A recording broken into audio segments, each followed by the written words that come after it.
You suggest to your artists that they showcase either independent showcases or juried showcases or both or neither? I usually, especially for an artist that we're trying to build name recognition for and introduce them to the performing arts market, I always recommend applying for a juried showcase.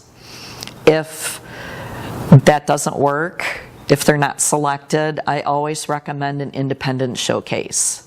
It's the best way for a presenter to be able to see that artist on stage. We were just really talking about independent showcases that where someone runs a room, and I'm going to come back and put everyone on the spot about the money. But when someone runs a room, there's a juried showcase where you enter that jury. It's like $60 for an entrance fee, and you come in. I'm not sure how PAE does it. I'm pretty sure it's a blind jury. Western Arts Alliance, which is very similar at a regional conference, it was a fascinating process of 120 artists applied. It was a blind jury where you would go through with not knowing who, like the name of the artist, or if they were represented or not, or anything. Whittle that down, and it was a 2-day process, which was really awesome. So that's the juried showcase. But then there are some really large building blocks that we have to have help. I mean, we simply cannot do it ourselves. Juried showcases is a big example. So we have 9 experts, all artists, agents, presenters, all different genres, all different demographics. We try to have a great balance in this jury. We put together this group of 9 people who come together through webinar, actually, and help us. We don't make the decision at all. We facilitate the jury. And this jury comes together for a week and deliberates, watches sample after sample after sample of some good, some incredible, some great, some horrible art, or just all different versions of what one would think a genre is. All these different work samples are watched and vetted and narrowed down. We get sometimes 125, 150 applications that have to be narrowed down to about 16 slots. So absolutely have to have jury of our colleagues do that work. So we use the whole South Arts staff to produce PAE, to make Performing Arts Exchange happen. And then in addition to that, I have, it varies, but we have at least one crew of production crew that puts together our juried showcases. They either, build the showcase in a ballroom, or they work with the local theater to help us produce the juried showcases. And that, can be anywhere from 2 to 6 people that are hired. We really just work for the 5 months or so with one person, our point person. He helps us get in touch with the artists and get everything ready. But once we're on site, you have, like I say, 4 to 6 people that help produce the juried showcases. I was here for about an hour before I figured out that we desperately needed a showcase here next year. I was like, definitely showcase at PAE. I saw the stage for the juried showcase, and I immediately realized that we need to do whatever it takes to be competitive enough on marketing, and whatever it takes to be chosen as a juried showcase member in some year coming. And we realized right away that was something that would really, really work. There's also independent showcases here, and we've worked with some of the people who promote those particular venues within the conference, and we love them. And we've worked with them in bigger conferences and other places, and we realized that whether we attain a juried showcase spot or not, we'll definitely showcase somewhere here next year. Oh, absolutely. So if an artist goes to consider doing a showcase, about how long is the average performance of a showcase, performance time? The average slot for showcase time is about 20 minutes. And that includes loading on the stage and loading off the stage. So your actual real performance time, probably like 15 to 16 minutes. So if you're an artist or an artist manager, I would highly recommend that you start in the middle of your performance. Start with your best stuff, your biggest bang, whatever it is that you think is the best part of your performance. Some people, the arc of the performance, we start here, we're going, no. Start with the finale because that's all they're going to see. So it's important. What kind of fees are there? Well, we budget each year. We budget for the showcases, and our budget, depending on the showcase and whether we're going together, whether you're showcasing, whether I'm going solo to represent the company, our budget for each showcase is minimally $2,500, and it can go from there to like $5,000. That's kind of the budget range we're working with right now, which I consider to be a fairly lean budget. I think because he's a solo act, and because I'm the only other person here in the representation, that we can do that kind of a lean promotion. That's not including time investment. That's just cost to get there, price of, the cost would be the cost of the conference, the cost of membership, because most of the time you have to be a member of whatever that conference region is. Except for PAE. Except for PAE, Doesn't have a which is membership. definitely true. Okay, point well made. We've always gotten a booth, and we've always just done the full membership thing. It's important because we're paying the booth fee to are the groups that are supporting us and making sure that all this happens. So it's important that the money flows both ways. It's really important. Showcasing. We tell our artists to do a snapshot of their show, and don't take the time to introduce all of the musicians that are working with you. Focus on your product. I tell them give a 15-minute mini performance and show the different work that you can do. Don't spend 15 minutes on a song. Just give a different snapshot. Variety. Give a variety. And then can I ask the question, what's like an average showcase fee? Okay, there is no average. However, I think what you'll find, a small little room, relatively little, with little or no lighting, no curtains, maybe one or two microphones, that's it.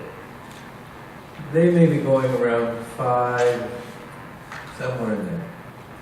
500. $500. Every 15 minutes. Now, you have a variable every 15 minutes, not in my room. It's 15 minutes performance time, but I didn't want, again, the headaches, so I put in a 5-minute buffer for that act to finish, get off, change the microphones, move the piano in place, get ready, whatever, and away we go. And so my room has a tradition of being exactly on time every single day.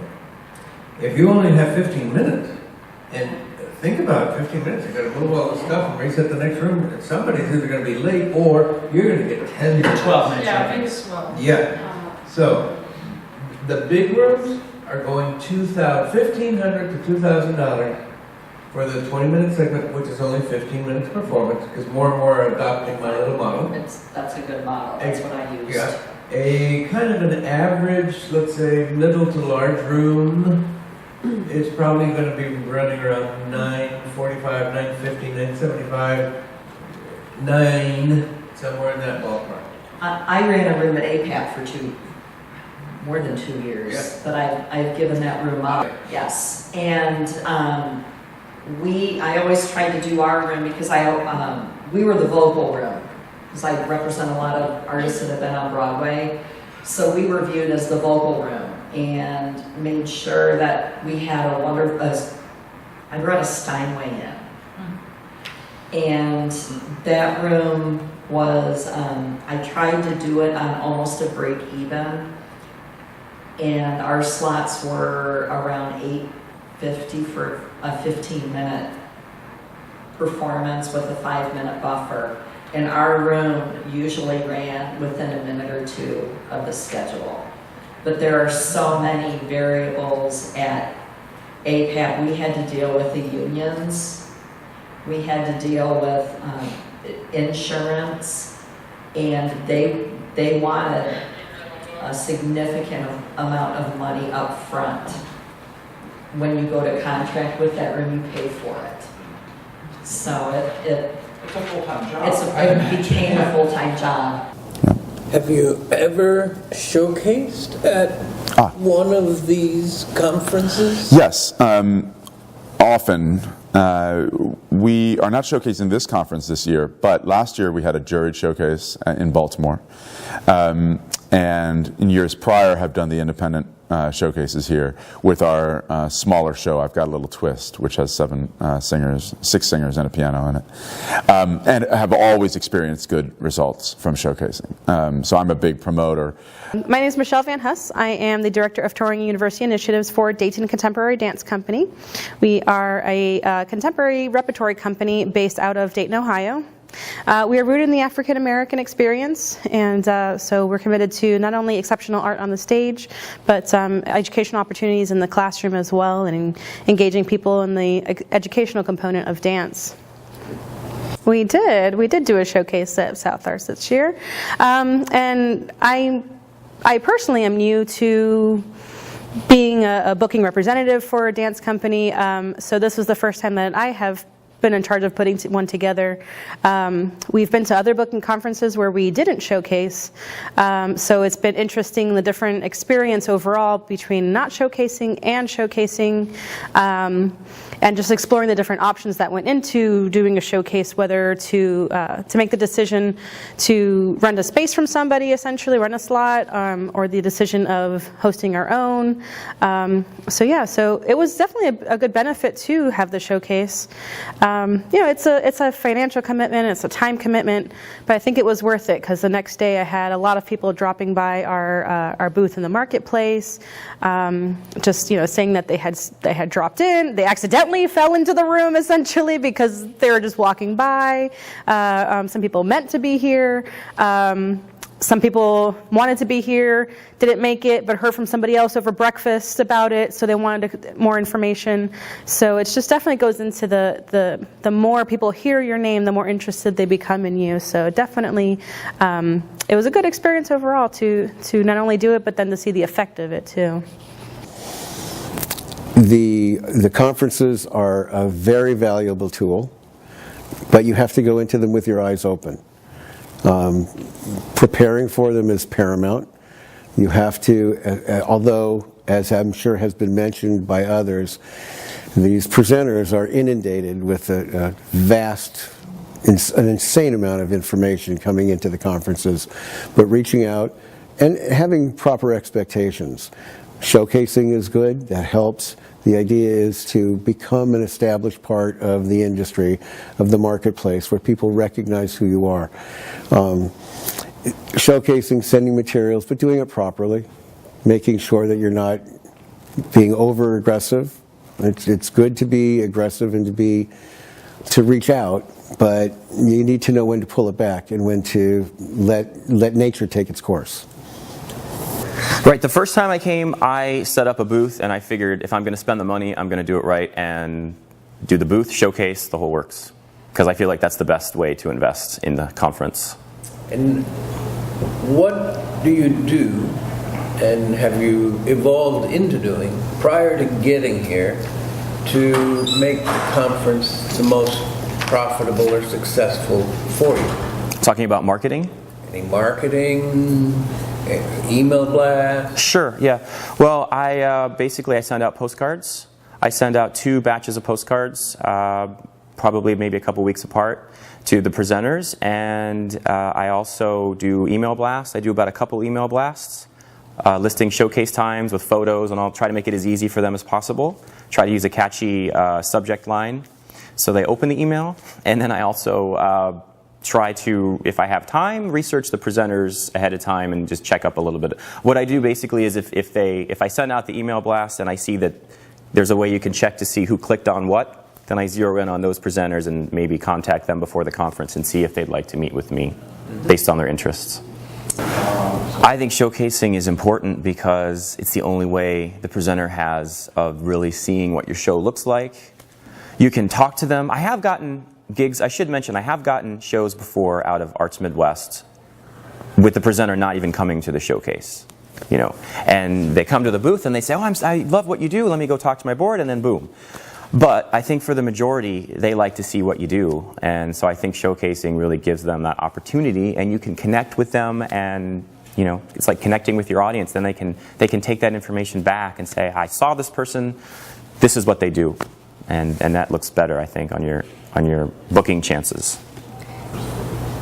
Any particular follow-up pattern that you tend to follow? Yes. When I'm back home, I will usually email the people I talk to first to see who responds, and then based on that, I will make phone call follow-ups maybe shortly after that to follow up with those people that I talked to that seemed interested in the show. And if you showcase one year, you think you should do it several years in a row? Is there some benefit to that? I do, because I think that there's a short-term memory thing where the next year, if you don't showcase, there are other artists that are showcasing, and I don't think it's guaranteed that they're going to really remember what they saw the year before. So I think that showcasing each year is beneficial because there's going to be new presenters each year, and some of the returning ones may want to see you again. Anything else you'd like to share with us? I love coming to these conferences. I have a good time. I really like seeing all the people that I haven't seen in a year and reconnecting and meeting new artists, and it's just a great time to see people. I like to see what's going to go on the stage. So either I've seen it, or a colleague that I really respect their thoughts about programming, and they have a critical eye as well. If I know that they have programmed someone and it's been successful, then I will also take that into consideration. But I really like to have seen what's going to go on the stage ahead of time. Do you attend jury and independent showcases? I do. Here? Yes, I do. I'm a lifelong learner, and I try to take advantage. I know it's a long day. It usually is 8 a.m. to at least 1 a.m., but it's worth it. And actually, last year, one of our top groups I found from a showcase here, and so I'm not going to miss any opportunity that I have here. It's just a couple days. Can sleep on the plane on the way home. Well, we're the co-artistic directors of Push Physical Theatre, Darren and Heather Stevenson, and we started the organization in, we started working together in '92. We're married, and we realized that our relationship was important to us, and if we both ran off and joined different dance companies, that would not last. So we said, well, why don't we do our own thing? And we've been doing that ever since. So we're performing artists, we're also the artistic directors, and we manage the company.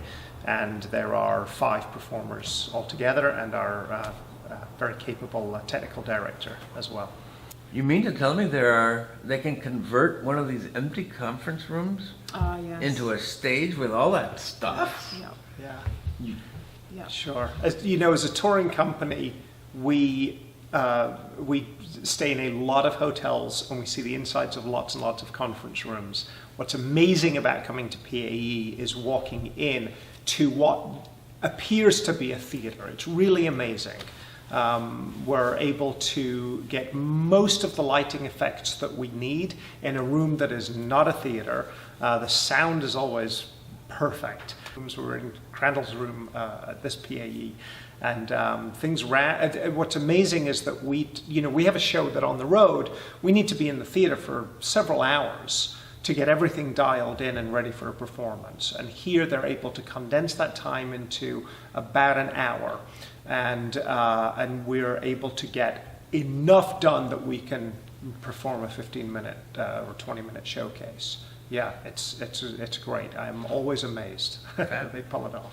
On the average, if you're talking about first contact with artists to get them slotted in and all of that, you're probably beginning about 4 months prior to the conference. And then there's, in that first month, there's not a small amount of work, but you know, not a huge amount of work in that first month. But then in that following 3 months, it's a pretty continuous job for the 3 months leading up to the conference. One of the big things about showcasing, because we do these events in different places all the time, every year, there is no consistency other than us.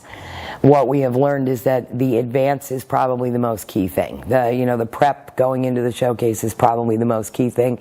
You need to anticipate every possible weird thing that could happen and ask if it's going to happen at the individual place and kind of have a contingency plan for that. And advance with each act is crucially important too. Depending on whether they're showcase veterans or new people, they may or may not understand the whole process of showcasing, and there's an educational aspect of that in the advance as well. If you look at what is kind of our average room, our specialty, for lack of a better word, is large-scale showcase production, traditionally showcasing acts that most people don't think are possible to present in a showcasing situation. So we do a lot with very large acts, but I also do smaller rooms that are more intimate settings. So that'll be, a smaller room will be anywhere from 2 to maybe 5 people in an act, but in the larger room, you're probably looking at an average of 7 or 8 members in an act. In the dance companies and some of the larger groups, one of the conferences that we just did for this regional season, our first slot of the first night was a 28-piece chamber orchestra. So it can really run the gamut. So when you walk into a room, the room you've selected, right, from those that were made available to you, how much stuff is in there for you, and what all are you bringing in to make it look the way it looks? So when we walk in, if we're lucky and our advanced prep work has worked out the way it should, when we walk in, we should have the stage that we have ordered set up and what is called an electric drop, which is one of the things many people don't realize. They think you go in, you get a hotel room, it comes with everything you need. They don't. They come, you rent an empty room, and then you order, sort of like an a la carte menu, a stage or a dance floor. You have to order electric drops separately. And so hopefully when we walk in the door, our stage is there, our electric is there. That's all that's there. Everything else that is in the room comes in with us. So pretty much, if you see it during a performance, from, curtains, pipe and drape, down to the smallest, microphone or music stand or whatever, everything in there comes in with us. So for myself, on a conference like this, I will prepare new banners for the booth that represent the show as it exists today.